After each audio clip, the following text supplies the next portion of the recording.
Chapter number 12 का question answer करवाना ना।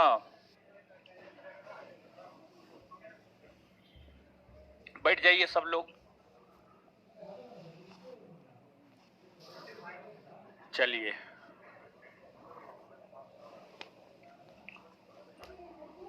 कहाँ थे जी आप इतना दिन से?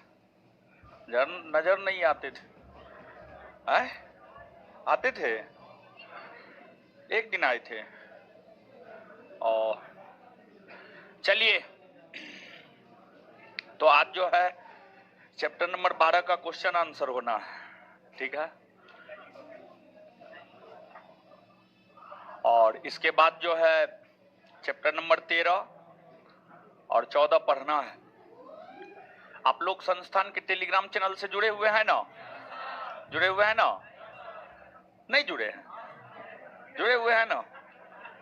तो टेलीग्राम चैनल पर जो है, टेलीग्राम चैनल पर चैप्टर नंबर 13 और 14 का पीडीएफ दे दिए, आप लोग निकाल लीजिएगा। और एप्लीकेशन पर भी जो है पीडीएफ अपलोड करवा दिए। एप्लीकेशन पर भी, संस्थान के एप्लीकेशन पर भी जो है पीडीएफ अपलोड करवा दिए हैं, तो वो भी आप निकलवा लीजिएगा, ऑनलाइन वाले लोग। और ऑफलाइन वाले तो टेलीग्राम चैनल से निकलवा लीजिएगा। चैप्टर नंबर 12 का क्वेश्चन करवाना है, लेकिन जो आपको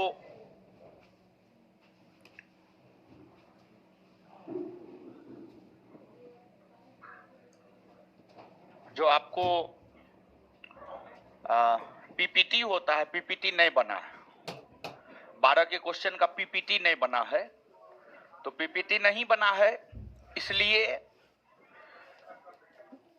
जो है चैप्टर नंबर 13 पढ़ाना प्रारंभ कर रहे हैं। चैप्टर नंबर 13 पढ़ा देते हैं, फिर 14 भी पढ़ा देंगे, और लास्ट में जो है आपको क्वेश्चन आंसर करवा देंगे, ठीक है। चैप्टर नंबर 13 और 14 पढ़ा देंगे, और 14 खत्म, इतिहास खत्म। उसके बाद लास्ट में 12, 13, 14 तीनों का क्वेश्चन आंसर करवा देंगे। और देखिए इसमें होगा क्या कि अगस्त में जो ये होने वाला है, बीपीएससी टीचर का परीक्षा होने वाला है, स्वतंत्रता आंदोलन खत्म हो जाएगा। प्रयास रहेगा 24 अगस्त से पहले स्वतंत्रता आंदोलन आपका खत्म कर दे, ताकि जो बीपीएससी टीचर की परीक्षा देने वाले छात्र हैं उनको यहां से लाभ हो जाए, ठीक है। आ जाइए अब तो पढ़ाते हैं क्या अगला चैप्टर, गांधी युग।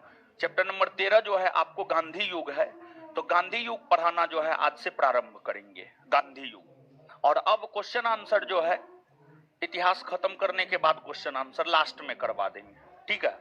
लास्ट में क्वेश्चन आंसर करवा देंगे। तो 13, 14 दोनों का पीडीएफ भेज दिए हैं, आप अपना निकाल लीजिएगा टेलीग्राम चैनल से, ठीक है। और अभी पढ़ लीजिए, जाकर के निकाल लीजिएगा, फिर आप अपना रूम पे देख लीजिएगा, कोई दिक्कत थोड़े है, नहीं ना। चलिए आ जाइए।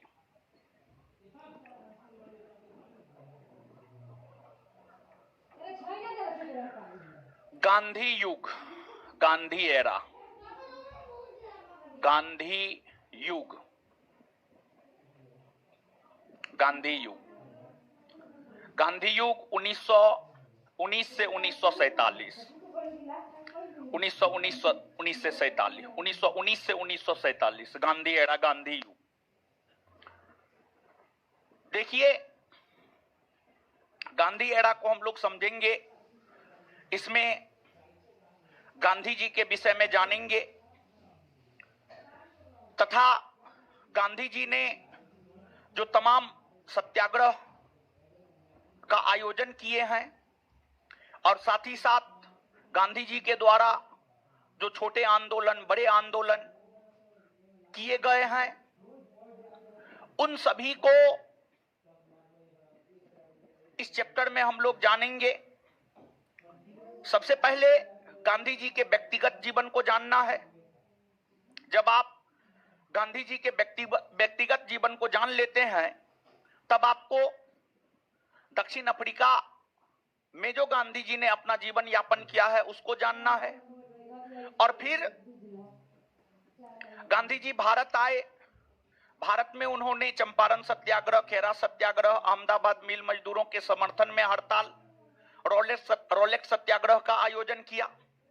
फिर आपको महात्मा गांधी ने असहयोग आंदोलन, सविनय अवज्ञा आंदोलन, भारत छोड़ो आंदोलन, तो ये जो तमाम बड़े आंदोलन, भारत छोड़ो, सविनय अवज्ञा और असहयोग आंदोलन, ये 3 गांधी जी के द्वारा किए गए बड़े आंदोलन है। इससे पहले गांधी जी ने छोटे आंदोलन और सत्याग्रह का आयोजन किया, जैसे रोलेक्स सत्याग्रह, अहमदाबाद, खेड़ा और चंपारण। इन सभी चीजों को जानेंगे और साथ ही साथ इन सभी घटनाओं के अलावे भारतीय इतिहास में 1919 से लेकर के 1947 के बीच जो अन्य घटनाएं घटित हुई है, उन घटनाओं की भी चर्चा इस चैप्टर में करेंगे। बड़ा चैप्टर है, बड़ा सेगमेंट है और यहां से निश्चित तौर पर प्रश्न आता ही आता है। लगभग में आप मान करके चलिए प्रश्न आने की पूरी संभावना होती है। समझ गए? तो आते हैं, देखते हैं सबसे पहले गांधी जी के व्यक्तिगत जीवन को। और गांधी जी के व्यक्तिगत जीवन को देखना इसलिए भी जरूरी है क्योंकि गांधी जी के व्यक्तिगत जीवन से संबंधित प्रश्न जो है आपसे आपके परीक्षा में पूछा जाता है। तो बहुत सारे छात्र एवं छात्राओं को ये एहसास था कि आज क्वेश्चन आंसर होगा, इसलिए वो लोग नहीं आए।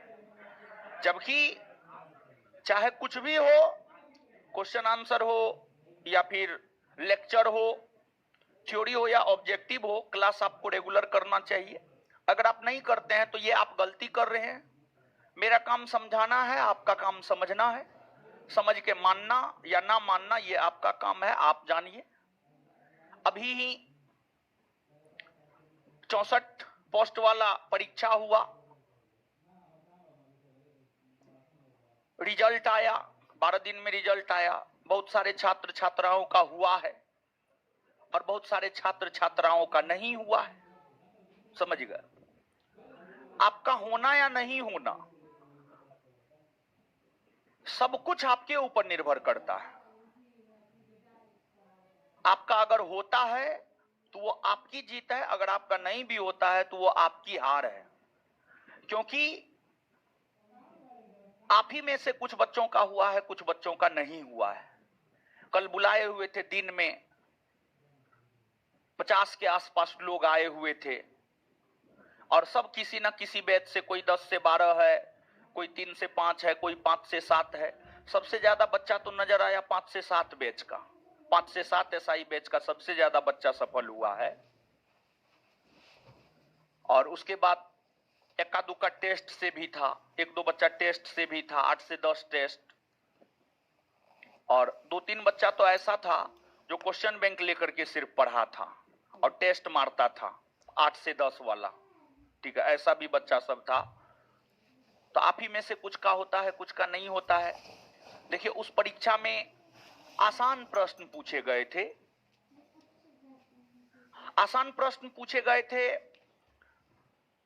तो इसका ये मतलब थोड़े है कि आसान प्रश्न पूछा गया है तो नहीं बना करके आएंगे। ऐसा तो नहीं है कि आसान बात नहीं बताया जाता। हर प्रकार का बात आपको बताया जाता है। छोटी बात हो, बड़ी बात हो, आपको हर प्रकार का बात बताया जाता है। आपके पास मटेरियल है, क्वेश्चन है, जाकर के देखिए ना, पढ़ाया गया है, बताया गया है, हर चीज किया गया है। आप मेहनत करेंगे सही रूप में, आप अपने में अनियमितता लाएंगे तो फिर आपका रिजल्ट कभी नहीं हो सकता है, कभी नहीं आपका रिजल्ट हो सकता है। और हमेशा, कल हम आपको पॉलिटी पढ़ा रहे थे तो कल भारत और पाकिस्तान का एग्जाम्पल कितना शानदार दिए थे कि भारत सकारात्मक सोच वाला देश है इसलिए लगातार आगे बढ़ रहा है और पाकिस्तान नकारात्मक सोच वाला देश है इसलिए लगातार पीछे जा रहा है। तो आपका सोच बहुत कुछ आपको करवा देता है।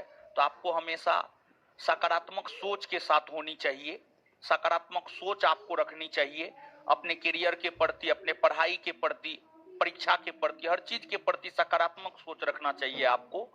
और सकारात्मक सोच आपको बहुत कुछ करवा देता है। तो आ जाइए, पढ़ते हैं। सबसे पहले गांधी जी के व्यक्तिगत जीवन को देखते हैं। लेकिन व्यक्तिगत जीवन को देखने से पहले देखिए, जो गांधी एरा है 1919 से 1947, इस कालखंड में गांधी जी भारत की राष्ट्रीय राजनीति पर पूर्णतः छाए रहे। लेकिन इससे पहले ऐसा नहीं है कि गांधी जी काम नहीं कर रहे थे। इससे पहले भी गांधी जी काम कर रहे थे। 1917 में उन्होंने चंपारण सत्याग्रह किया। 1918 में उन्होंने खेड़ा और अहमदाबाद मिल मजदूरों के समर्थन में हड़ताल किया। देखिए, गांधी एक सामान्य मानव से महात्मा तक का सफर तय किया है। महात्मा गांधी ने एक सामान्य मानव से महात्मा तक का सफर तय किया है। और आप याद कीजिए, प्रथम विश्व युद्ध हो, द्वितीय विश्व युद्ध हो। प्रथम विश्व युद्ध 1914 से 1918, द्वितीय विश्व युद्ध 1939 से 1945। विश्व युद्ध में हिंसात्मक लड़ाई हो रही थी। हिंसात्मक लड़ाई हो रही थी। गोला बारूद, बंदूक के साथ लड़ाई हो रहा था। एक देश दूसरे देश के सैनिकों के साथ मारकाट कर रहा था। मतलब एक तरफ प्रथम विश्व युद्ध और द्वितीय विश्व युद्ध के दौरान हिंसात्मक घटनाएं घटित हो रही थी, वहीं दूसरी तरफ गांधी जी सत्य अहिंसा सत्याग्रह इन मार्गों पर चलते हुए गांधी जी भारत को एक नया रास्ता दिखा रहे थे। गांधी जी और गांधी जी का मानना था कि जो सत्य और अहिंसा है, ये किसी कायर का अस्त्र नहीं हो सकता है। ये निडर व्यक्ति का अस्त्र होता है। सत्य और अहिंसा निडर व्यक्ति का अस्त्र होता है। और गांधी एक सामान्य मनुष्य से महात्मा तक का सफर तय किए थे। गांधी अपने जीवन में काफी संघर्ष किए और गांधी निस्वार्थ भाव से भारत के लिए काम किए। निस्वार्थ भाव से गांधी भारत के लिए काम किए और इसलिए गांधी हुए। जो ब्रिटिश ताकत किसी के सामने झुकता नहीं था, उस ब्रिटिश ताकत को गांधी ने सत्य अहिंसा और सत्याग्रह के सामने झुका दिया। ये अपने आप में कोई सामान्य सी घटना नहीं थी, बल्कि ये अपने आप में असाधारण घटना थी। जो ब्रिटिश कहीं नहीं झुकता था, उस ब्रिटिश को गांधी ने अपने सत्य अहिंसा और सत्याग्रह के सामने झुका दिया। तो गांधी जी का जो सफर रहा है, पोरबंदर से लेकर अहमदाबाद से लेकर दिल्ली, दिल्ली से लेकर लंदन तक गांधी जी का जो सफर रहा है, उसके सफर को आज हम लोग जानने का प्रयास करेंगे। और देखिए, जीवन में गांधी जी ने भी काफी अपमान झेला, लेकिन फिर भी गांधी जी अपने लक्ष्य के प्रति, अपने काम के प्रति निष्ठावान बने रहे। और फिर यही कारण है कि आज हमें एक विशेष कालखंड को गांधी एरा के तौर पर पढ़ना होता है। वो कालखंड है 1919 से 1947।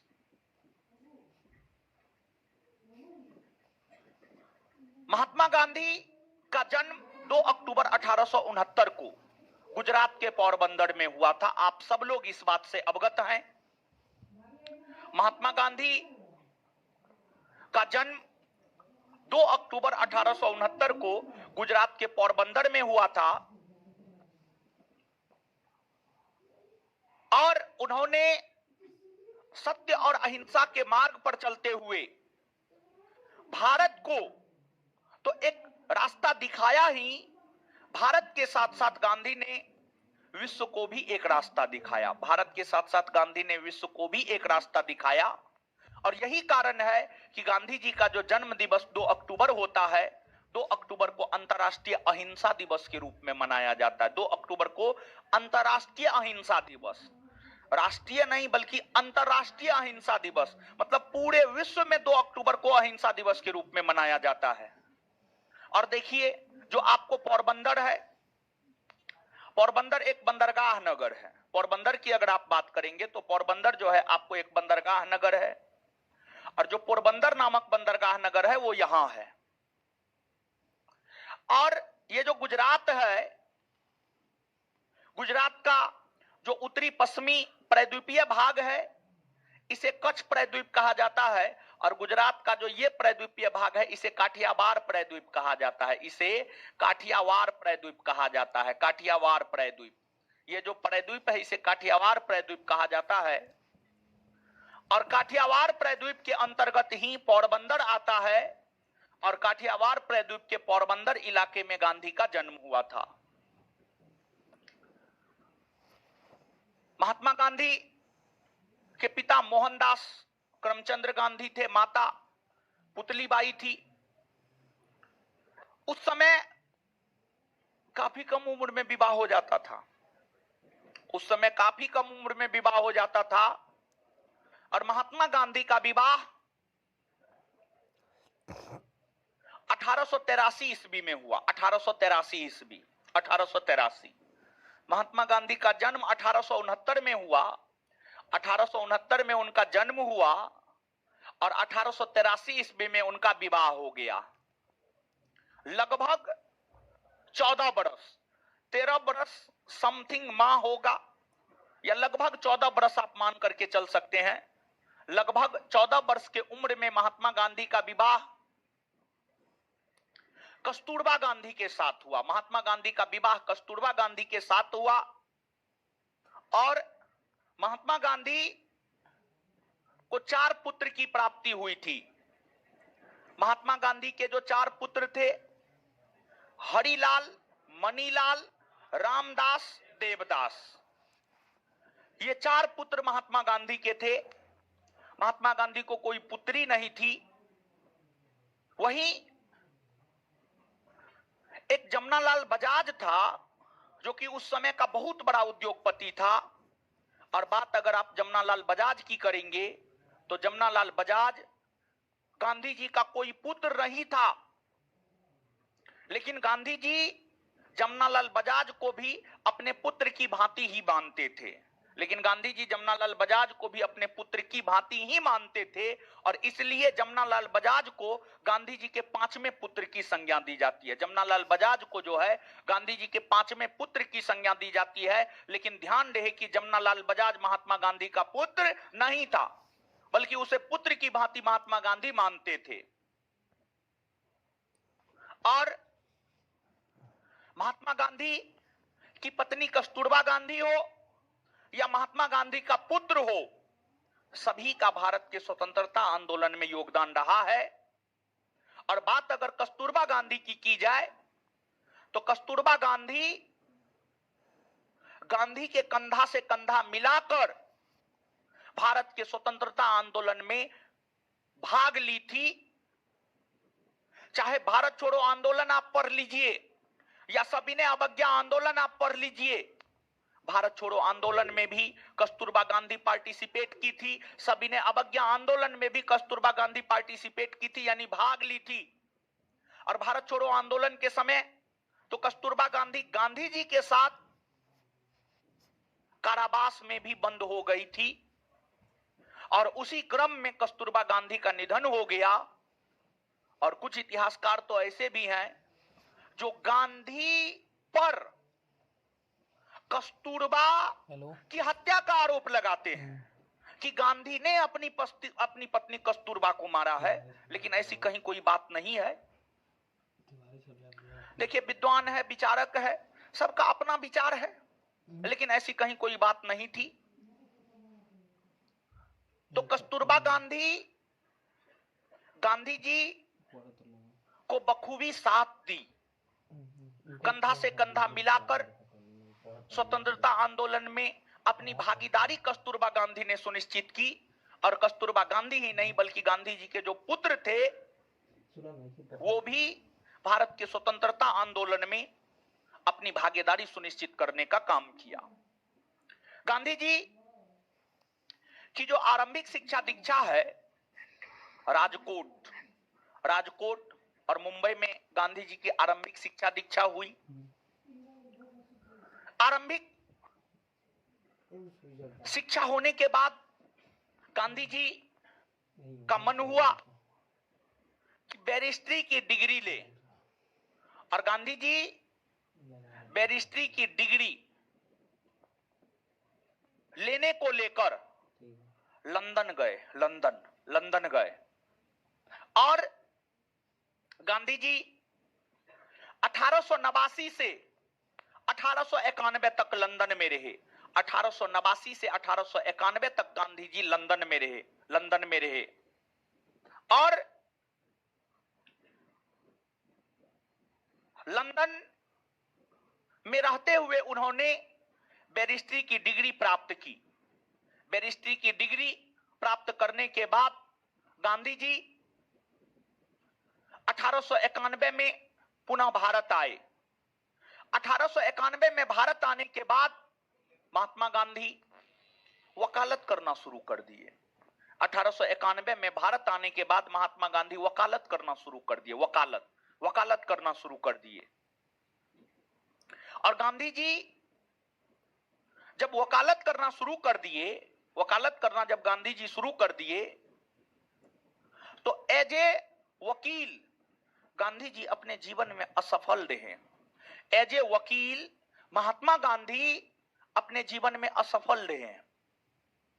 महात्मा गांधी को कोई काम नहीं मिलता था वकील के तौर पर। लेकिन उसी दरमियान गांधी जी के परिवार से जुड़े हुए थे दादा अब्दुल्ला। गांधी जी के परिवार से जुड़े हुए थे दादा अब्दुल्ला उस समय का एक बहुत बड़ा व्यापारी हुआ करता था। उनका व्यापार ब्रिटेन में, अफ्रीका में, अमेरिका में, विश्व के अलग अलग शहरों में दादा अब्दुल्ला का व्यापार फैला हुआ था। विश्व के अलग अलग शहरों में दादा अब्दुल्ला का व्यापार फैला हुआ था और दादा अब्दुल्ला के ऊपर कई सारा मुकदमा था। और दादा अब्दुल्ला को एक ट्रांसलेटर की जरूरत थी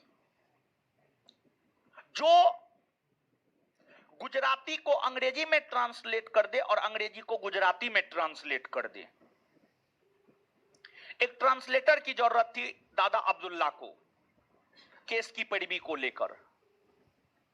तो जो केस की पैरवी को लेकर दादा अब्दुल्ला को ट्रांसलेटर की जरूरत थी, दादा अब्दुल्ला ने ट्रांसलेटर के तौर पर गांधी जी को हायर किया, गांधी जी को अपने पास रखा और गांधी जी दादा अब्दुल्ला के केस की पैरवी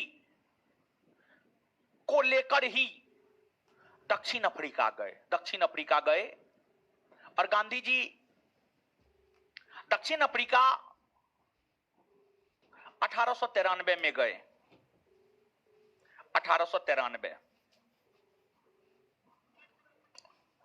1893 में महात्मा गांधी दक्षिण अफ्रीका दादा अब्दुल्ला के केस की पैरवी के संदर्भ में गए थे और दादा अब्दुल्ला के केस की पैरवी के संदर्भ में जब 1893 में गांधी जी दक्षिण अफ्रीका गए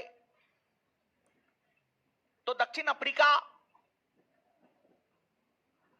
में दादा अब्दुल्ला के केस की पैरवी कर रहे थे।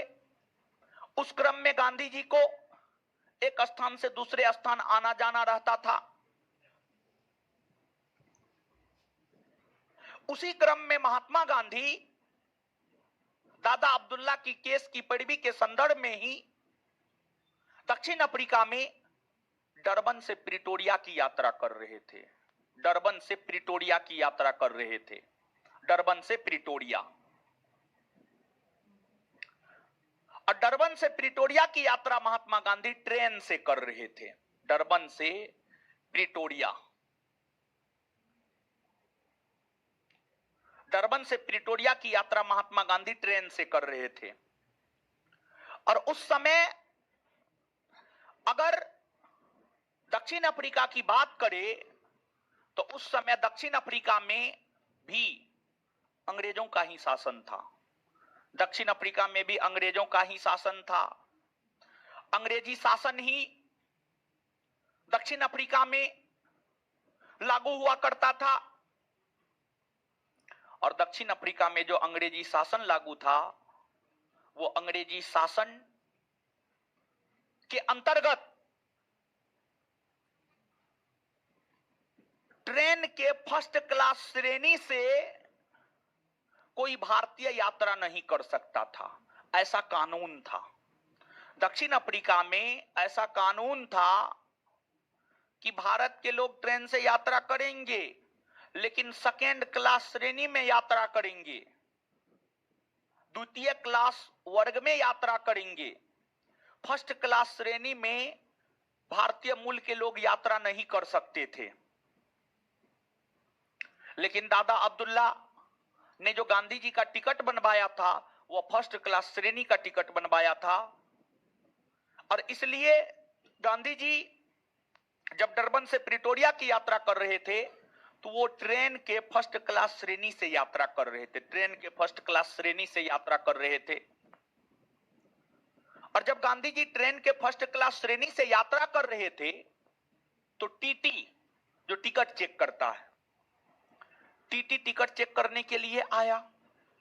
और जब टीटी टिकट चेक करने के लिए आया, तो टीटी ने देखा ये तो अश्वेत है, यानी भारतीय है, यानी अंग्रेज ना है, और ये फर्स्ट क्लास श्रेणी से यात्रा कर रहा है।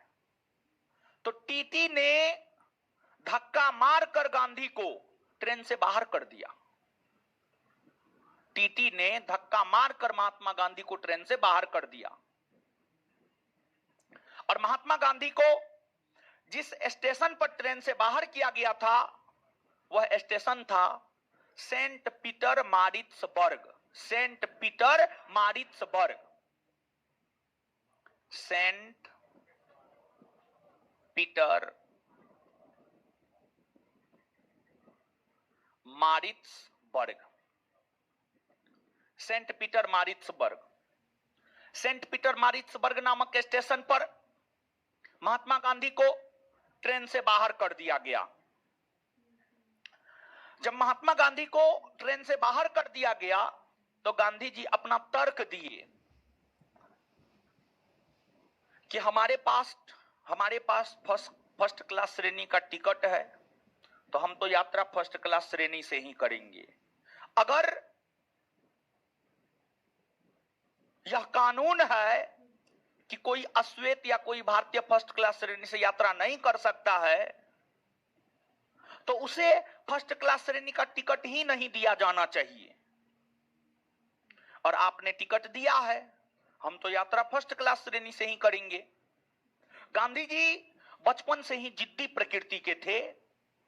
और साथ ही साथ गांधी जी के विषय में कहा जाता है कि गांधी जी को उनकी माता पुतलीबाई ने यह शिक्षा दी कि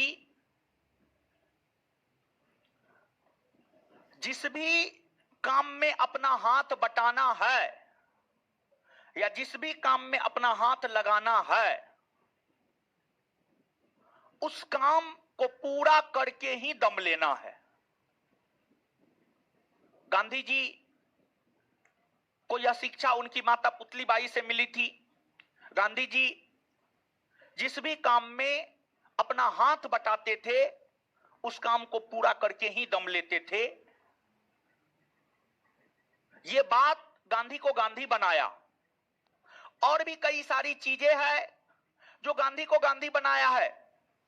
देखिए, गांधी की अगर बात करें तो गांधी जी जमीनी स्तर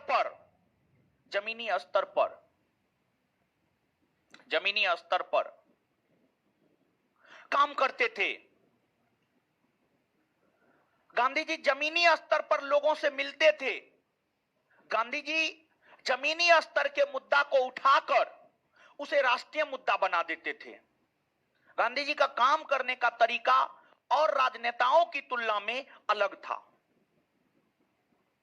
और राजनेता क्या करते थे? राष्ट्रीय स्तर के मुद्दा को सीधे उठाते थे, लेकिन गांधी जी ऐसा नहीं करते थे। गांधी जी क्षेत्रीय मुद्दा को उठाते थे, और क्षेत्रीय मुद्दा को उठा करके गांधी जी उस क्षेत्रीय मुद्दा को राष्ट्रीय मुद्दा का पहचान दिला देते थे। तो गांधी जी को जब सेंट पीटर मारिट्सबर्ग नामक स्टेशन पर ट्रेन से धकेल दिया गया, तो फिर गांधी ने विरोध किया। जिद्दी थे गांधी। गांधी जी जब प्रबल ढंग से अपना विरोध किया और एक वाजिब तर्क दिया, तो गांधी जी के जिद्दीपन और गांधी जी के द्वारा दिए गए तर्क के मद्देनजर गांधी जी के समक्ष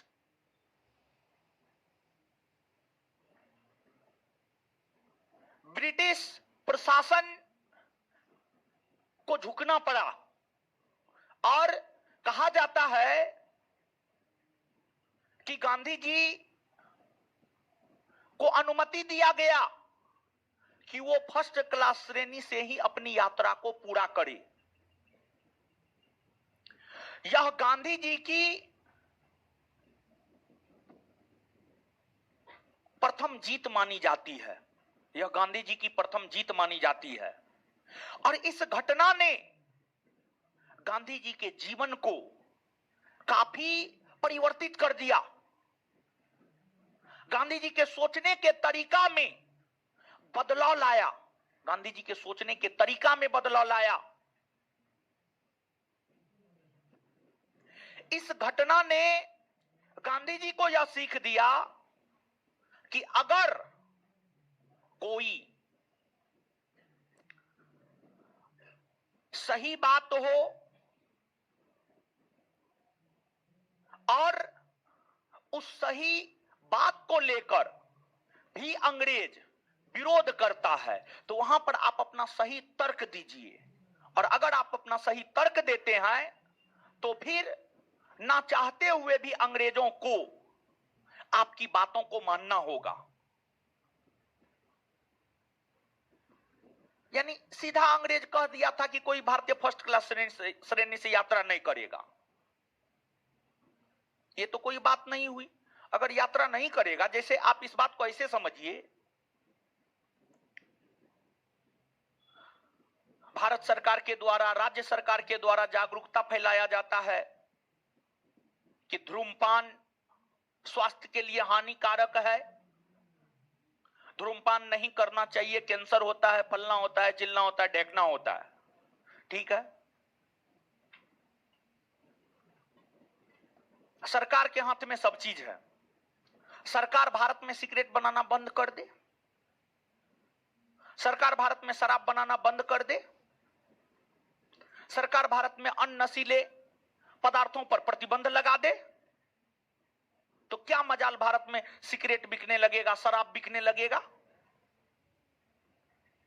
कभी पॉसिबल है? कभी पॉसिबल नहीं है। यानी सिर्फ दिखावा करना, तो दिखावटी बात नहीं होनी चाहिए। जैसे आप लोग पढ़ने में भी, अगर गार्जियन सामने में है तो किताब पलट के देख रहे हैं, पढ़ नहीं रहे हैं, दिमाग कहीं और है, किताब आगे में पलटा हुआ ताकि गार्जियन को लगे कि हम पढ़ रहे हैं। समझे? दिखावटी और वास्तविकता में अंतर होता है। तो अंग्रेज कह दिया नहीं चढ़ेगा, ये कोई बात थोड़े हुआ। अरे कोई तर्क दीजिए ना, क्यों नहीं चढ़ेगा भारतीय, क्यों नहीं फर्स्ट क्लास श्रेणी में यात्रा करेगा? और अगर नहीं यात्रा करेगा तो आप टिकट क्यों दे रहे हैं भारतीय को? आप टिकट नहीं दीजिए, टिकट नहीं दीजिएगा, भारतीय यात्रा नहीं करेगा। आप टिकट भी दे रहे हैं और कह रहे हैं यात्रा नहीं करेगा। ई कैसे हो सकता है? नहीं ना हो सकता है। आप टिकट दे रहे हैं तो भारतीय यात्रा करेगा ही। तो गांधी जी ने जो तर्क दिया, उस तर्क के सामने अंग्रेजों को झुकना पड़ा, और गांधी जी के तर्क के कारण ही गांधी जी को फर्स्ट क्लास श्रेणी से यात्रा करने की अनुमति मिली। इस घटना ने गांधी जी के दिमाग में इस बात का संचार किया कि अंग्रेज भी झुक सकता है, लेकिन उसको झुकाने वाला चाहिए, तर्क चाहिए अंग्रेज को, अंग्रेज को झुकाया जा सकता है। और गांधी जी दक्षिण अफ्रीका तो अपने व्यवसाय के संदर्भ में गए थे। गांधी जी एक वकील थे, पैसा कमाने के लिए दक्षिण अफ्रीका गए थे, लेकिन गांधी जी ने वहां काफी एक्सपेरिमेंट किया। गांधी जी ने वहां काफी एक्सपेरिमेंट किया, काफी प्रयोग किया। और गांधी जी दक्षिण अफ्रीका को प्रयोगशाला के तौर पर, दक्षिण अफ्रीका को गांधी जी प्रयोगशाला के तौर पर अपने उपयोग में लाया। दक्षिण अफ्रीका में भी अंग्रेजों का शासन था, तो गांधी जी ने दक्षिण अफ्रीका में रहते हुए ही सत्याग्रह शब्द को गढ़ा। गांधी जी दक्षिण अफ्रीका में रहते हुए ही सत्याग्रह शब्द को गढ़ा, सत्याग्रह शब्द को गढ़ा। सत्याग्रह दो शब्द, सत्य प्लस आग्रह, मतलब जो सत्य बात है, जो सही बात है, उसको अंग्रेज नहीं मानता है तो उसके लिए आग्रह करना है, रिक्वेस्ट करना है। फर्स्ट क्लास श्रेणी का टिकट है, यात्रा करने नहीं दे रहे हैं, रिक्वेस्ट करेंगे, यानी ये तो सत्य बात है, हमारे पास फर्स्ट क्लास श्रेणी का टिकट है, हम तो आपसे आग्रह कर रहे हैं, आप हमको यात्रा करने दीजिए क्योंकि हमारे पास फर्स्ट क्लास श्रेणी का टिकट है। यानी सत्य के लिए आग्रह करना ही सत्याग्रह कहलाता है। और सत्याग्रह शब्द को महात्मा गांधी ने दक्षिण अफ्रीका में गढ़ा, और महात्मा गांधी ने सत्याग्रह का प्रयोग भी पहली बार दक्षिण अफ्रीका में ही किया। सत्याग्रह शब्द को भी महात्मा गांधी ने दक्षिण अफ्रीका में ही गढ़ा, और सत्याग्रह का प्रयोग भी महात्मा गांधी ने सबसे पहले दक्षिण अफ्रीका में ही किया। अब प्रश्न यह उठता है कि गांधी जी ने दक्षिण अफ्रीका में सत्याग्रह का प्रयोग क्यों किया? ऐसी कौन सी नौबत आ गई कि गांधी जी को दक्षिण अफ्रीका में सत्याग्रह का प्रयोग करना पड़ा? देखिए, बात ऐसी थी कि उस समय भारत के कुछ लोग दक्षिण अफ्रीका में भी रहते थे। अपने व्यापार के उद्देश्य से, पैसा कमाने के लिए, मजदूरी करने के लिए कुछ भारत के लोग दक्षिण अफ्रीका में भी रहते थे। आज ही के डेट में देखिए ना, विश्व का कौन ऐसा देश होगा जहां भारत के लोग नहीं हो? लगभग विश्व के सभी देश में भारत के लोग होंगे। और आप स्वयं सोचिए ना, लोग अपने घर से बाहर क्यों जाता है? पैसा कमाने। कौन चीज के लिए? पैसा कमाने। तो पैसा कमाने के उद्देश्य से भारत के लोग दक्षिण अफ्रीका गए थे। भारत के लोग दक्षिण अफ्रीका में भी रह रहे थे, और उस समय बार बार हमने आपको बताया है, उस समय दक्षिण अफ्रीका में भी अंग्रेजों का ही शासन था, अंग्रेजों का ही शासन था। तो जो दक्षिण अफ्रीका था, जहां पर भारत के लोग रहते थे तथा दक्षिण अफ्रीका के मूल निवासी रहते थे, वहां पर अंग्रेजों का शासन था। तो अंग्रेज दक्षिण अफ्रीका में रहने वाले दक्षिण अफ्रीका के मूल लोगों का भी शोषण करता था और भारत के लोगों का भी शोषण करता था। तो अंग्रेज दक्षिण अफ्रीका में रहने वाले दक्षिण अफ्रीका के मूल लोग तथा भारत के लोगों का जो शोषण करता था, अंग्रेजों के इस शोषणकारी नीति के खिलाफ ही गांधी जी ने सत्याग्रह का प्रयोग दक्षिण अफ्रीका में पहली बार किया। दक्षिण अफ्रीका में रहने वाले भारतीयों के ऊपर कई सारे प्रतिबंध लगे हुए थे। कई सारे प्रतिबंध लगे हुए थे, जैसे दक्षिण अफ्रीका में रहने वाले भारतीय रात को 9 बजे के बाद घर से बाहर नहीं निकल सकते थे, चाहे कुछ भी हो जाए।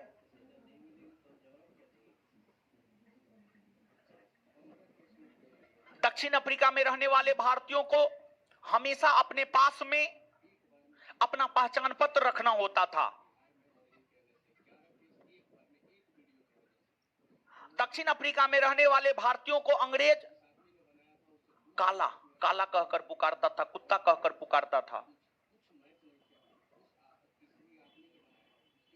और दक्षिण अफ्रीका में रहने वाले भारतीयों का अंग्रेज काफी अधिक शोषण किया करता था। अंग्रेजों के इस शोषणकारी नीति के खिलाफ ही महात्मा गांधी को दक्षिण अफ्रीका में सत्याग्रह का प्रयोग करना पड़ा और महात्मा गांधी 1906 में दक्षिण अफ्रीका में सत्याग्रह का प्रयोग पहली बार किए थे और भारतीयों के समर्थन में लड़ाई लड़ते हुए महात्मा गांधी ने पहली बार जेल की यात्रा भी दक्षिण अफ्रीका में ही किया। पहली बार जेल की यात्रा भी दक्षिण अफ्रीका में ही किया। 1908 ईस्वी में महात्मा गांधी पहली बार जेल की यात्रा किए। 1906 में दक्षिण अफ्रीका में उन्होंने पहली बार सत्याग्रह का प्रयोग किया। 1908 में पहली बार दक्षिण अफ्रीका में ही जेल की भी यात्रा महात्मा गांधी को करना पड़ा। और देखिए, महात्मा गांधी दक्षिण अफ्रीका में रहते हुए भारतीयों को एक मंच पर लाने के उद्देश्य से कई सारे संगठन की स्थापना भी किए थे। जैसे महात्मा गांधी ने दक्षिण अफ्रीका में रहते हुए भारतीयों को एक मंच पर लाने के उद्देश्य से 1894 में नटाल कांग्रेस नामक राजनीतिक संगठन की स्थापना किया। नटाल कांग्रेस नामक राजनीतिक संगठन की स्थापना किया। 1904 में दक्षिण अफ्रीका के डरबन में फिनिक्स फोरम नामक संगठन की स्थापना किया। फिनिक्स फोरम नामक संगठन की स्थापना किया। 1910 में दक्षिण अफ्रीका के जोहान्सबर्ग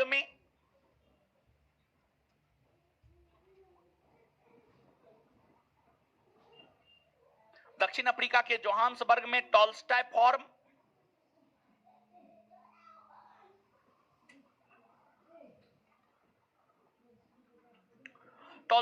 नामक संगठन की स्थापना किया। तो महात्मा गांधी अफ्रीका के नटाल प्रांत में, अफ्रीका में ही एक जगह है नटाल, अफ्रीका के नटाल प्रांत में जो संगठन की स्थापना किया उसे नटाल कांग्रेस, अफ्रीका के डरबन में फिनिक्स फोरम, अफ्रीका के जोहान्सबर्ग में टॉलस्टॉय फोरम, ये तमाम संगठनों की स्थापना महात्मा गांधी ने दक्षिण अफ्रीका में किया। और महात्मा गांधी ने ये तमाम संगठनों की स्थापना दक्षिण अफ्रीका में भारत के लोगों को एक मंच पर लाने के उद्देश्य से किया। एक मंच पर भारत के लोगों को लाने के उद्देश्य से किया। और महात्मा गांधी जब दक्षिण अफ्रीका में थे तो दक्षिण अफ्रीकी प्रवास के दौरान महात्मा गांधी भारत की यात्रा पर भी आए। लंदन की यात्रा पर भी गए। दक्षिण अफ्रीकी प्रवास के दौरान महात्मा गांधी 1901 में, दक्षिण अफ्रीकी प्रवास के दौरान महात्मा गांधी 1901 में भारत आए थे। 1901 में भारत आए थे। और जब महात्मा गांधी 1901 में भारत आए थे तो उस समय कांग्रेस का वार्षिक अधिवेशन हो रहा था कोलकाता में। और 1901 में जो कांग्रेस का वार्षिक अधिवेशन कोलकाता में हो रहा था, जिसकी अध्यक्षता दिनसा वाचा कर रहे थे, उस अधिवेशन में महात्मा गांधी ने भाग लिया। और महात्मा गांधी ने कांग्रेस से यह आग्रह किया कि कांग्रेस महात्मा गांधी को दक्षिण अफ्रीका में अपना समर्थन प्रदान करे। महात्मा गांधी ने कांग्रेस के 1901 के कलकत्ता अधिवेशन में भाग लेकर कांग्रेस से यह गुहार किया कि कांग्रेस महात्मा गांधी को दक्षिण अफ्रीका में समर्थन दे।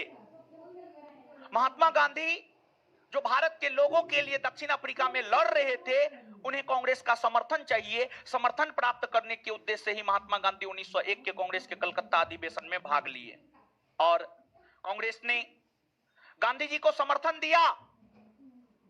कांग्रेस ने गांधी जी को समर्थन दिया और जब कांग्रेस ने गांधी जी को समर्थन दिया तो गांधी जी और जोर शोर से दक्षिण अफ्रीका में आंदोलन करना प्रारंभ कर दिए। और दक्षिण अफ्रीकी प्रवास के दौरान गांधी जी अपनी विचारधारा को प्रचारित और प्रसारित करने के लिए तथा दक्षिण अफ्रीका में रह रहे भारतीयों को जागरूक करने के लिए अपना एक पत्रिका निकाला। दक्षिण अफ्रीकी प्रवास के दौरान महात्मा गांधी ने जो पत्रिका निकाला है वह पत्रिका है इंडियन ओपिनियन। Indian opinion. तो महात्मा गांधी दक्षिण अफ्रीका प्रवास के दौरान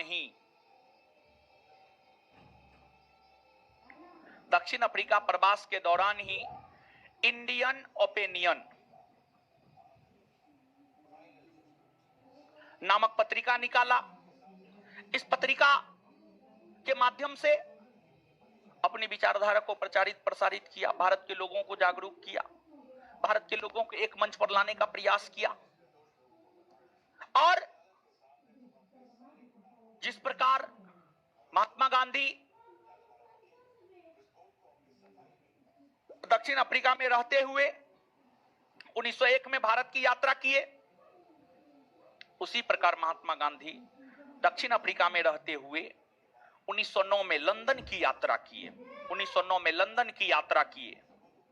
जब महात्मा गांधी 1909 में लंदन प्रवास पर थे, लंदन यात्रा पर थे, तो लंदन यात्रा के क्रम में ही गांधी ने हिंद स्वराज नामक साहित्य की रचना किया।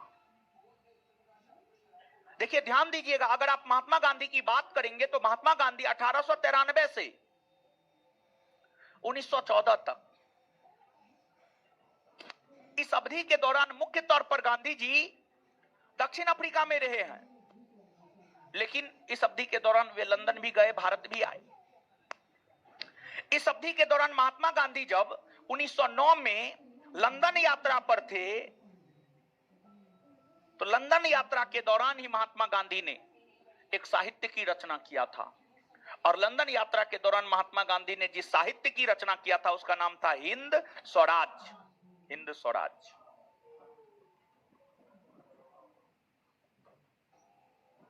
और जो हिंद स्वराज नामक साहित्य है, इस साहित्य में गांधी ने स्वराज्य शब्द को परिभाषित किया। स्वराज्य का मतलब क्या होता है, स्वराज्य शब्द को परिभाषित किया तथा ब्रिटिश संसद और ब्रिटिश सरकार की तुलना बांझ और बेसिया औरत से कर डाला। बांझ और बेसिया औरत से गांधी जी ने ब्रिटिश संसद की तुलना अपने हिंद स्वराज नामक पुस्तक में किया है। पूछा जाता है, ये पूछा हुआ प्रश्न है, किसी पीसीएस का पूछा हुआ प्रश्न है और आगे भी आपसे आपके परीक्षा में पूछा जा सकता है ये प्रश्न। और अब प्रश्न ये उठता है कि गांधी जी लंदन क्यों गए? गांधी जी के लंदन यात्रा का उद्देश्य था। गांधी जी के लंदन यात्रा का उद्देश्य क्या था? तो गांधी जी के लंदन यात्रा का उद्देश्य यह था, लंदन जाकर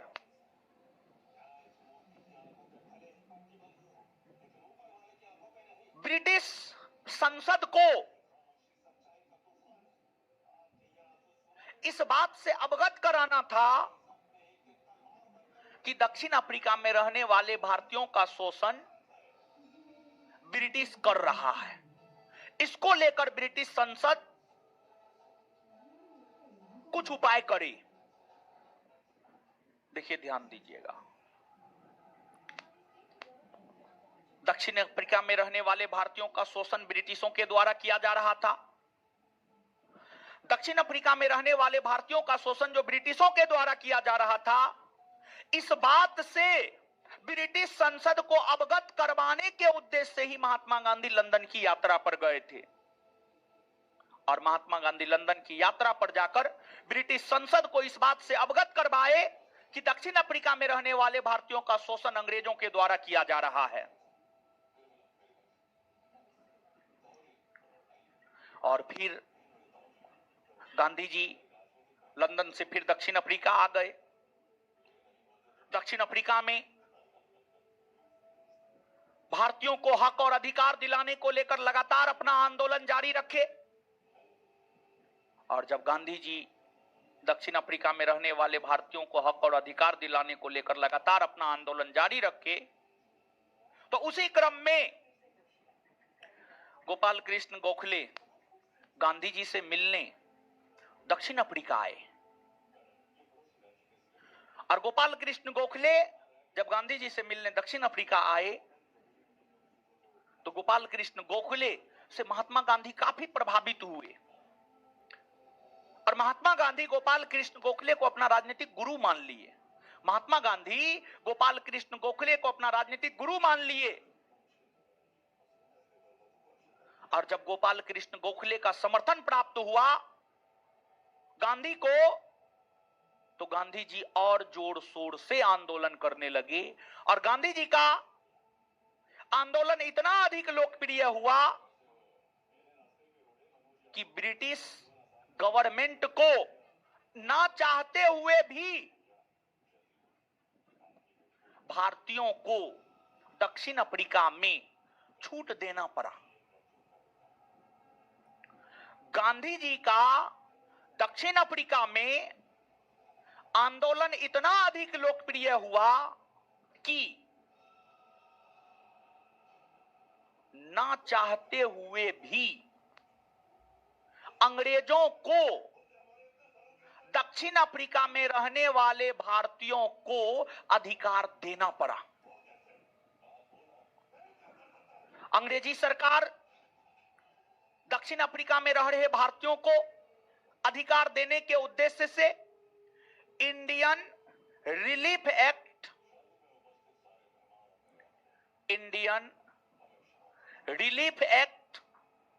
1914 पारित किया। जो इंडियन रिलीफ एक्ट 1914 पारित हुआ है, Indian relief act 1914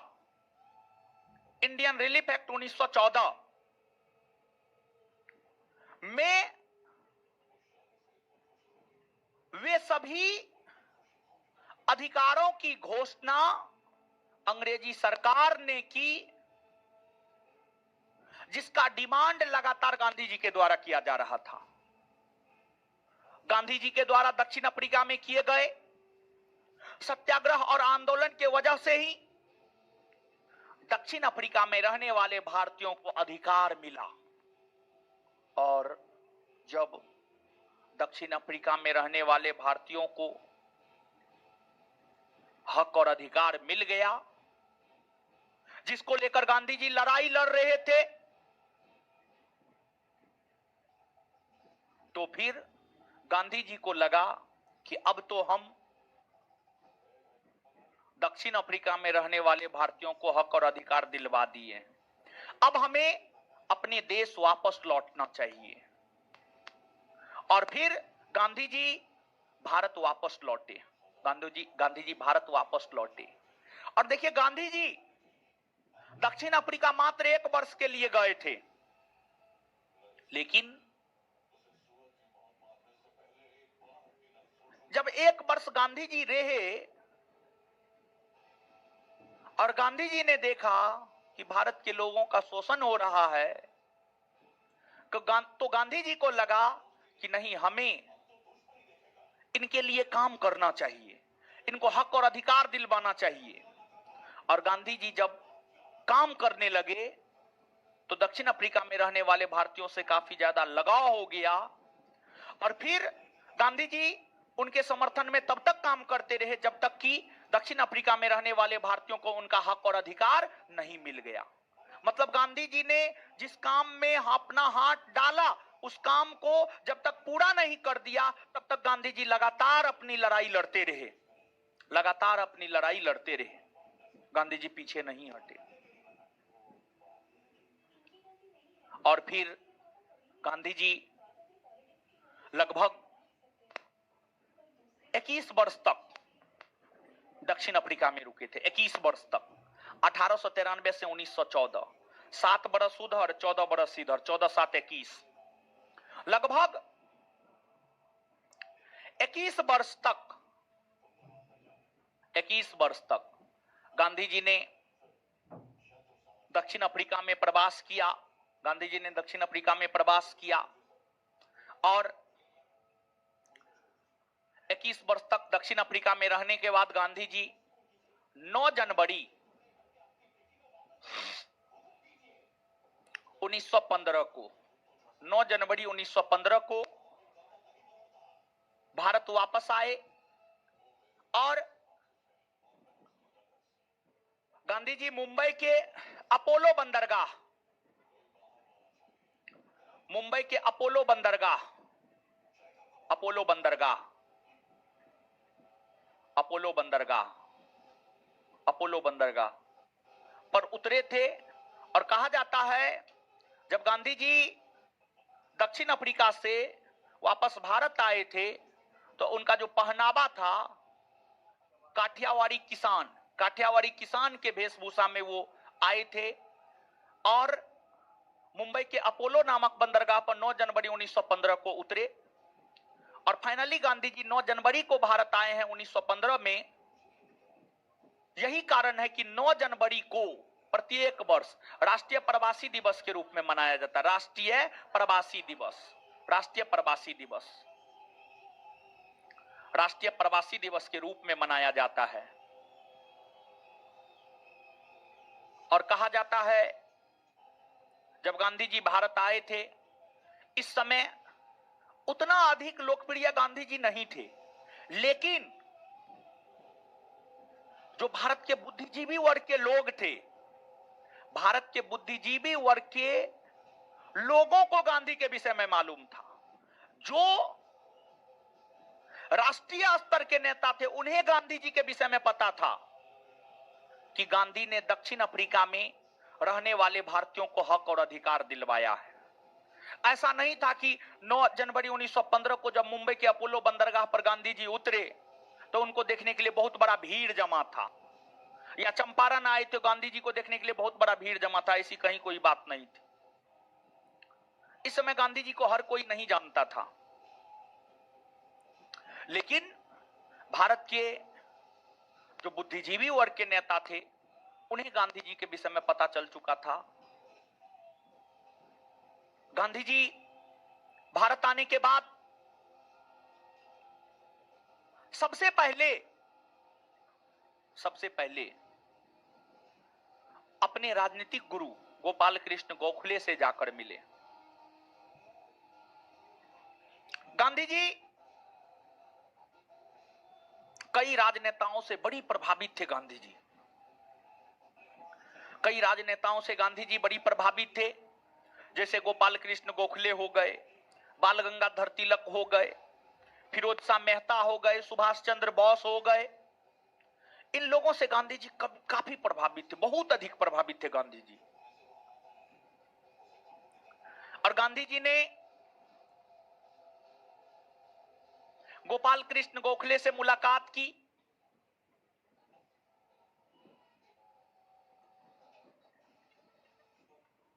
Gopal Krishna Gokhale से मुलाकात की।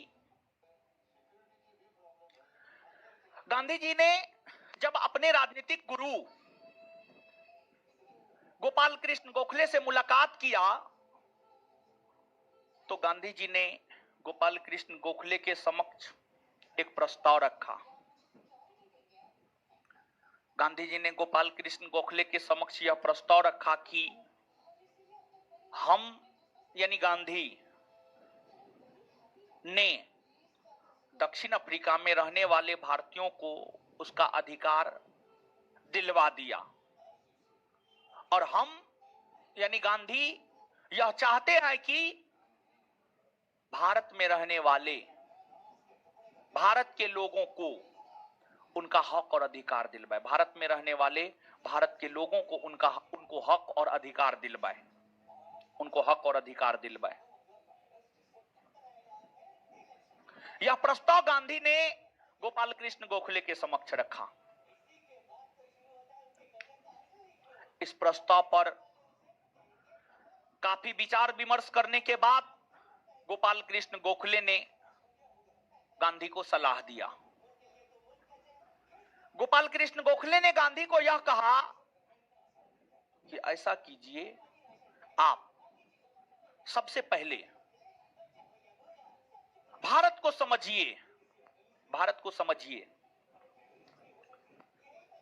भारत को समझिए, भारत की आम जनता के मन को टटोलिए। भारत के लोग क्या चाहते हैं, भारत की संस्कृति, सभ्यता, धर्म, भारत की समाज, भारत की राजनीतिक व्यवस्था, भारत की आर्थिक व्यवस्था, इन सभी चीजों को आप समझिए। जब आप भारत को समझ जाएंगे तभी आप भारत के लोगों के हक और अधिकार के लिए लड़ाई लड़ पाएंगे। जैसे हम आपको कहते हैं, आप सिलेबस को समझिए, सिलेबस को समझिए। सिलेबस को समझ गए काम तमाम है, और जो सिलेबस को नहीं समझा उसका कुछ नहीं हो सकता है, और निगेटिव माइंडेड लोगों का तो कुछ हो ही नहीं सकता है। जैसे पाकिस्तान का कुछ नहीं हो सकता है, पाकिस्तान में कैसनो प्रधानमंत्री आ जाए, पाकिस्तान का कुछ नहीं हो सकता। वो भूखा नंगा देश है, वो भूखा नंगा ही रहेगा। वैसे ही निगेटिव सोच के लोगों का कुछ नहीं हो सकता है। वो भूखा नंगा है, वो भूखे नंगा रह जाएगा, वो असफल है, असफले रह जाएगा। इसलिए सोच सकारात्मक होनी चाहिए, और सकारात्मक सोच वाला लोग ही आगे बढ़ता है। नकारात्मक सोच वाला लोग कभी आगे बढ़ ही नहीं सकता है, कभी नहीं बढ़ सकता। इतिहास गवा रहा है, समझे। तो कुल मिलाकर के गोपाल कृष्ण गोखले ने गांधी को यह टास्क दिया कि आप भारत के सिलेबस को समझिए, भारत को समझिए। गुरु का आदेश था, गांधी जैसे आज्ञाकारी शिष्य थे। गांधी जी गोपाल कृष्ण गोखले के कहने पर पूरे एक वर्ष तक 1915 से 1916 पूरे भारतवर्ष का भ्रमण किए, पूरे भारतवर्ष का भ्रमण किए। और गोपाल कृष्ण गोखले ने गांधी को यह भी सलाह दिया था कि इस एक बरस में, भारत भ्रमण के दौरान, आपको कुछ बोलना ना है,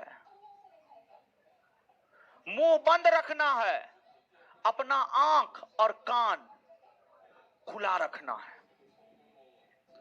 देखिए, सुनिए, लेकिन बोलिए नहीं, पहले समझिए आप। गांधी जी अपने गुरु के दिशा निर्देशानुसार एक वर्ष तक भारत का भ्रमण किए, भारत को समझे। और जब गांधी जी भारत भ्रमण पर थे तो उसी क्रम में उनके गुरु गोपाल कृष्ण गोखले का निधन हो गया। गोपाल कृष्ण गोखले का निधन 1915 में ही हुआ है। गोपाल कृष्ण गोखले का निधन हो गया। और जब गुरु का निधन हो गया तो कुछ समय के लिए तो गांधी जी के नजरों के सामने अंधेरा ही अंधेरा नजर आने लगा। लेकिन गांधी जी ने जो साउथ अफ्रीका में एक्सपेरिमेंट किया, गांधी जी में जो परिपक्वता आई थी, उस परिपक्वता के बल पर गांधी जी आगे बढ़े। गांधी जी आगे बढ़े और यूपीपीसीएस का एक पूछा हुआ प्रश्न है, कौन कौन से भारत के राजनेता, कौन कौन से भारत के राजनेता भारत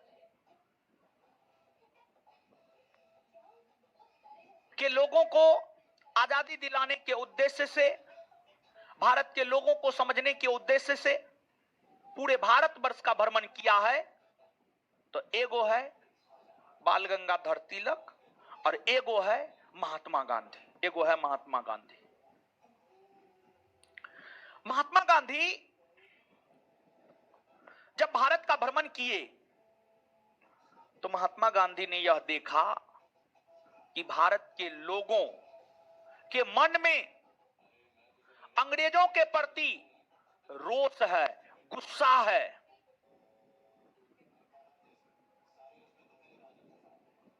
लेकिन भारत के लोग अंग्रेजों से डरते भी हैं। अंग्रेजी शासन से, अंग्रेजी कानून से भारत के लोग डरते भी हैं। भारत के लोग अंग्रेजों को भारत से बाहर करना चाहते हैं, लेकिन उनको रास्ता दिखाने वाला कोई नहीं है, उनको साथ देने वाला कोई नहीं है, सब हवाबाज नेता सब है। गांधी जी को यह एहसास हुआ कि हमें किसानों के साथ जुड़ना है, हमें मजदूरों के साथ जुड़ना है।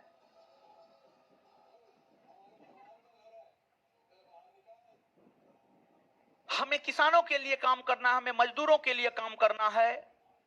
अंग्रेजी सरकार भारत के जिन वर्ग के लोगों का शोषण कर रही है, उसे अंग्रेजों के शोषण से हमें बचाना है। गांधी जी इस रास्ता पर निकल पड़े और वर्ष 1916 में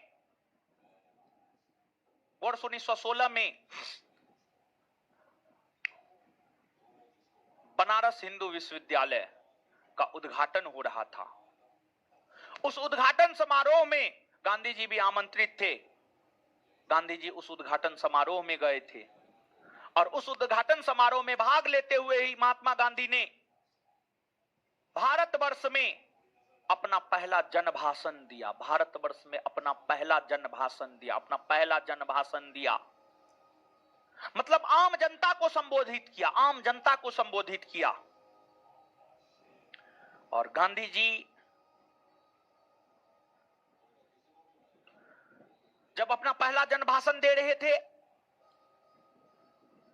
तो गांधी जी कांग्रेस के सदस्य थे, लेकिन कांग्रेस में कई सारी कमियां गांधी जी को नजर आई। कांग्रेस में जो कई सारी कमियां गांधी जी को नजर आई, कांग्रेस ने अपने जनभाषण के दौरान कांग्रेस की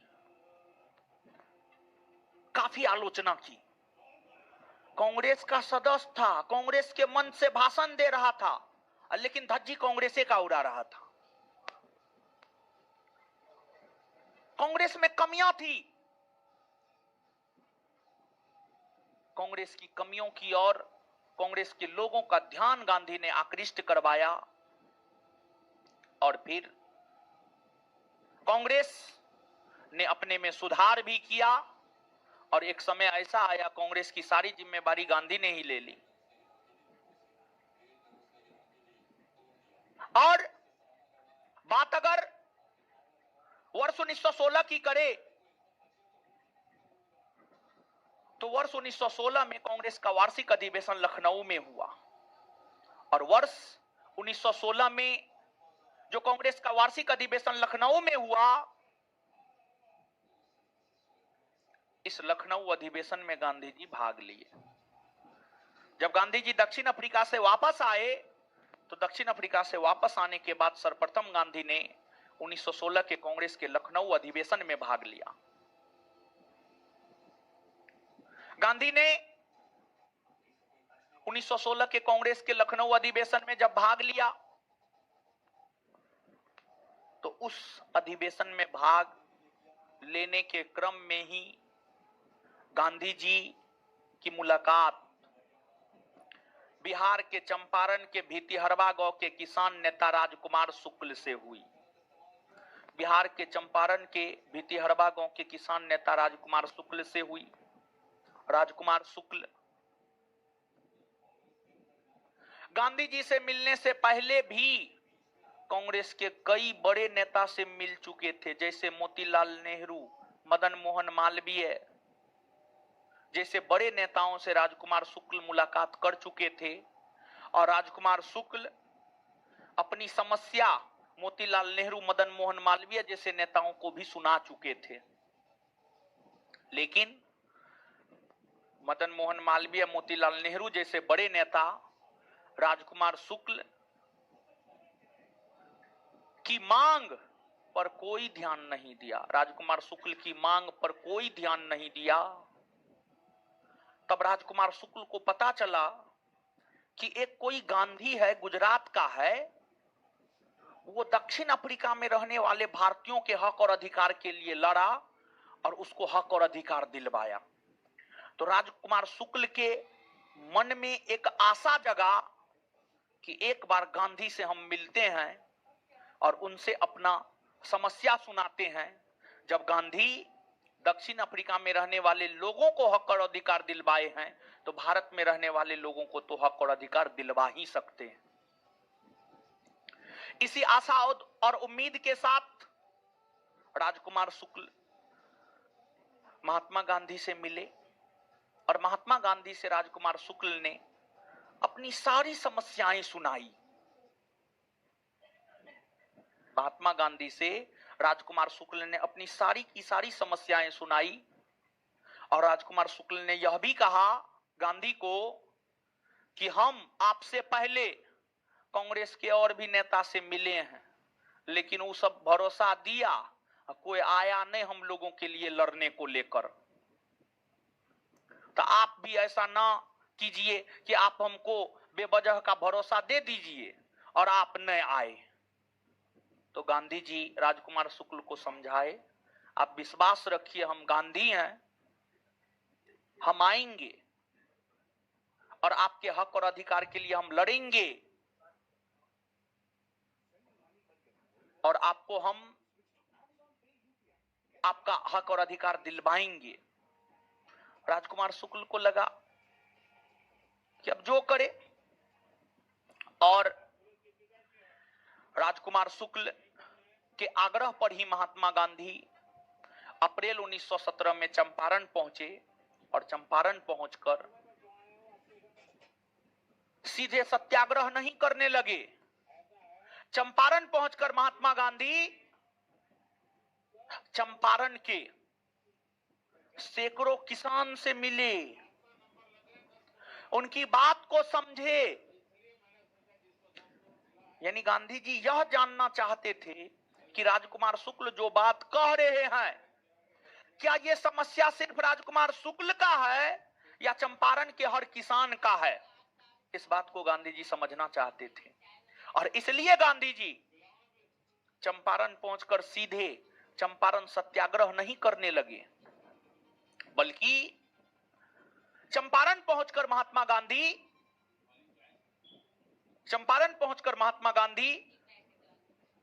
चंपारण के किसानों से मुलाकात किया और चंपारण के किसानों से मुलाकात कर उनकी समस्या को समझा। और गांधी जी जब चंपारण के किसानों से मुलाकात किए, चंपारण के हर किसान का समस्या एक ही था, वो था तिनकठिया प्रथा। तिनकठिया प्रथा। गांधी जी को समस्या पता चल गया। इसके बाद गांधी जी चंपारण के किसान को कहे, हम तो फकीर आदमी हैं, हमको थोड़े कुछ है, कुछ नहीं है। और चंपारण के किसान लोग चाह रहे थे सत्याग्रह करना, आंदोलन करना। तो गांधी ने चंपारण के किसानों को कहा, हम सत्याग्रह करेंगे, हम नेतृत्व करेंगे, लेकिन उसके लिए पैसा चाहिए। क्या चाहिए? पैसा, पैसा चाहिए। तो गांधी ने चंपारण के किसानों को कहा, आप सब किसान 25-25 पैसा जमा कीजिए। 25 पैसा, 25 रुपया नहीं, 25 पैसा।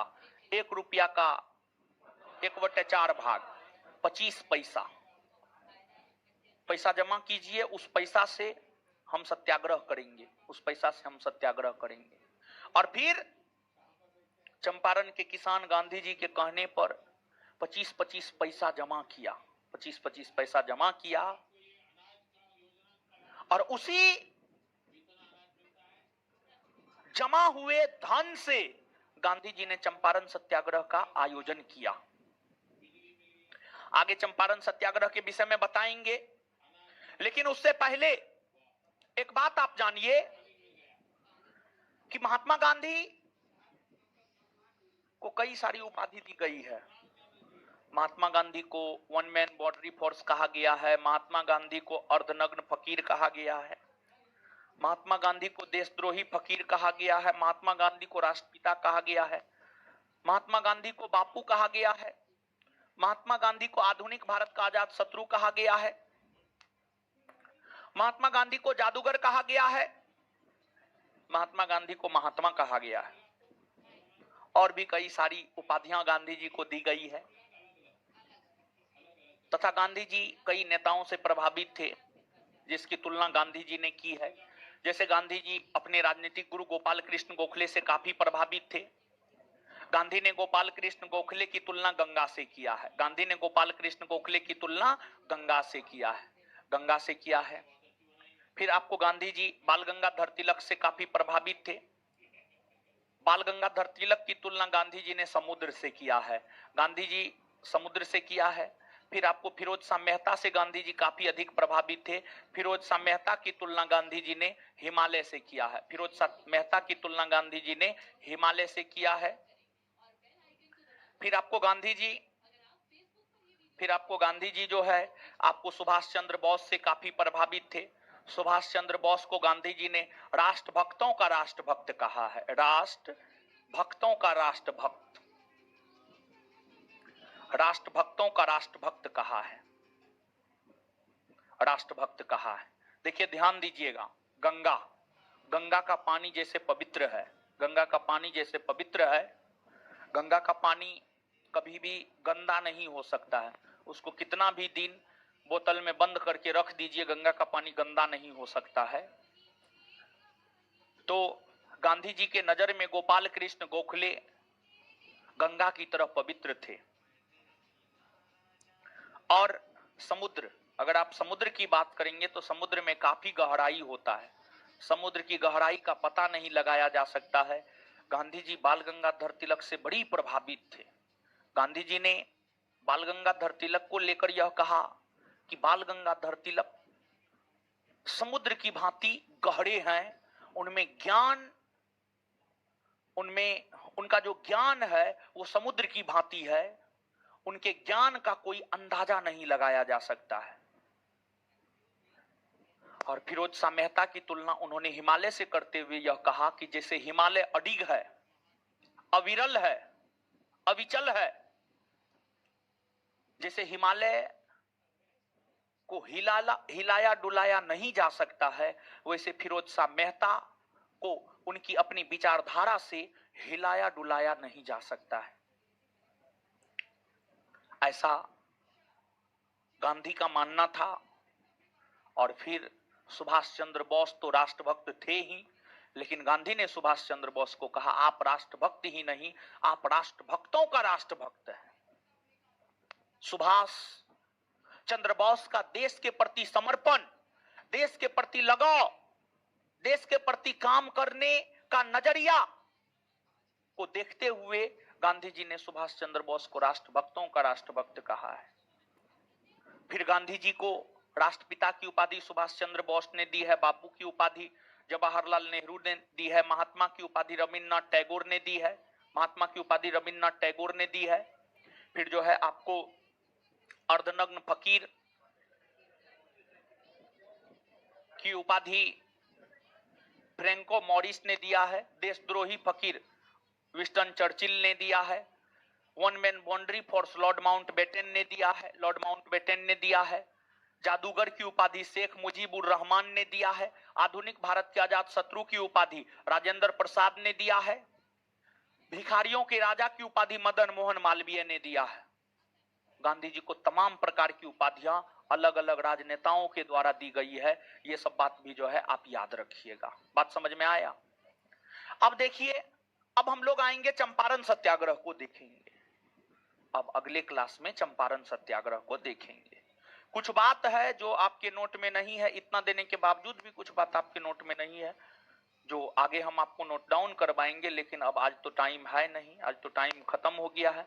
5 मिनट समय है, होमवर्क सुनना है, होमवर्क आगे बढ़ाना है, ठीक है।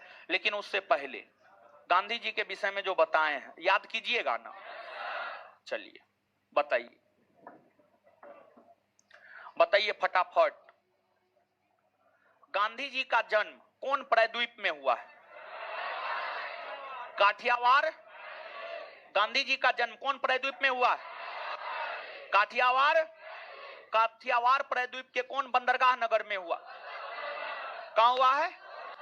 कहां हुआ है? जन्म कब हुआ है? 2 अक्टूबर 1800।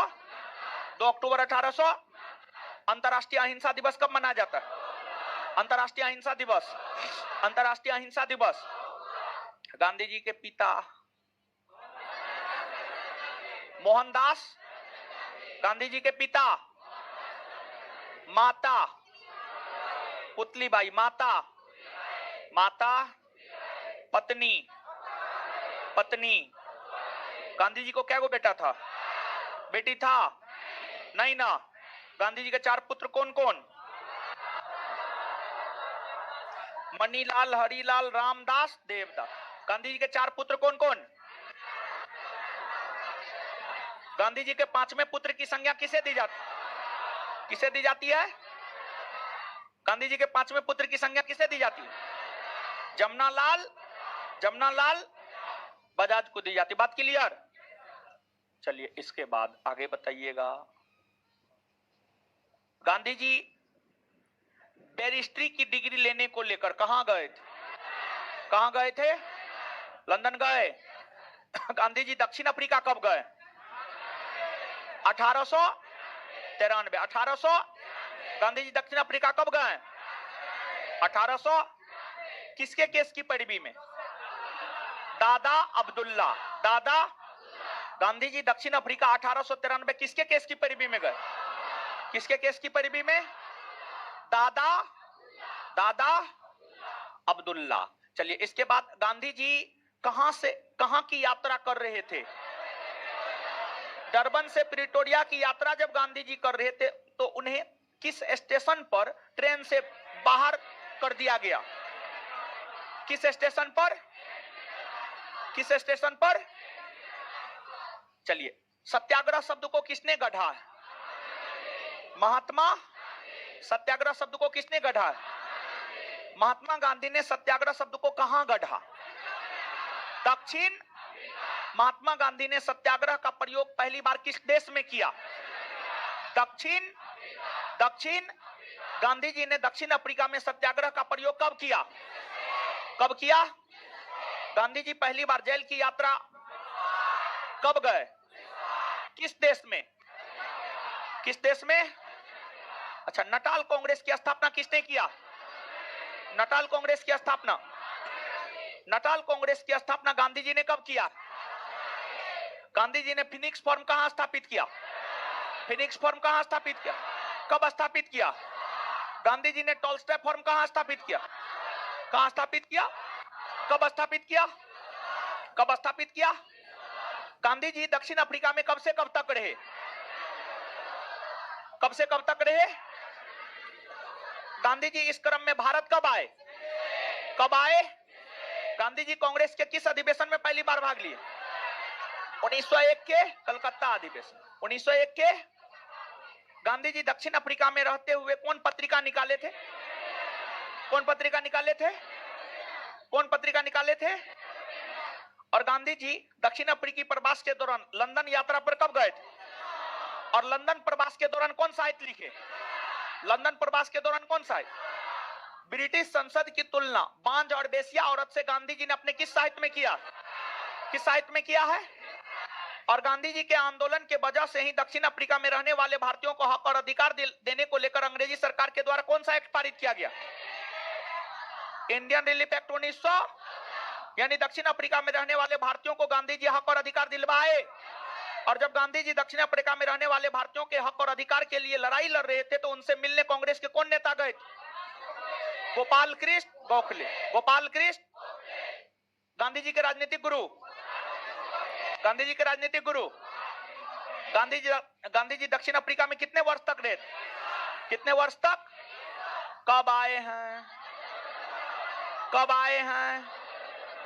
कौन बंदरगाह पर? कौन बंदरगाह पर? और भारत आने के बाद गांधी जी कौन वेशभूषा में रहते थे? काठियावाड़ी। राष्ट्रीय प्रवासी दिवस कब मनाया जाता है? राष्ट्रीय प्रवासी दिवस। गांधी जी ने किसकी तुलना गंगा से किया है? गांधी जी ने किसकी तुलना गंगा से? किसकी तुलना समुद्र से किया? किसकी तुलना समुद्र से? किसकी तुलना हिमालय से? गांधी जी ने किसे राष्ट्रभक्तों का राष्ट्रभक्त का? राष्ट्रभक्तों का राष्ट्रभक्त। गांधी जी किसके कहने पर पूरे 1 वर्ष तक भारत का भ्रमण किया? गोपाल कृष्ण। कौन कौन भारतीय राजनेता हुए जो पूरे भारतवर्ष का भ्रमण किए? गोपाल कृष्ण गोखले और तिलक। गोपाल कृष्ण गोखले और तिलक। सॉरी, गांधी जी और तिलक। सॉरी, गांधी जी और पूरे भारतवर्ष का भ्रमण कौन कौन किए? गांधी जी और बाल गंगाधर तिलक। चलिए, इतना बात याद हो गया? और कुछ है? चलिए, गांधी जी की मुलाकात राजकुमार शुक्ल से कांग्रेस के किस अधिवेशन में? 1916 के। गांधी जी अपना पहला जनभाषण कब दिए? 1916। कहां दिए? बनारस। कहां दिए? गांधी जी अपना पहला जनभाषण कब दिए? कहां दिए? कहां दिए? बनारस। क्लियर हुआ? इससे आगे अगले क्लास में देखेंगे, ठीक है? चलिए, दीजिए तो। वहां पे देखते हैं ना जी सब चीज। दीजिए, होमवर्क दीजिए।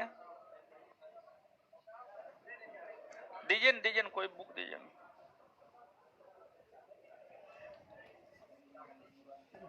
क्या था इसमें? दीजिए।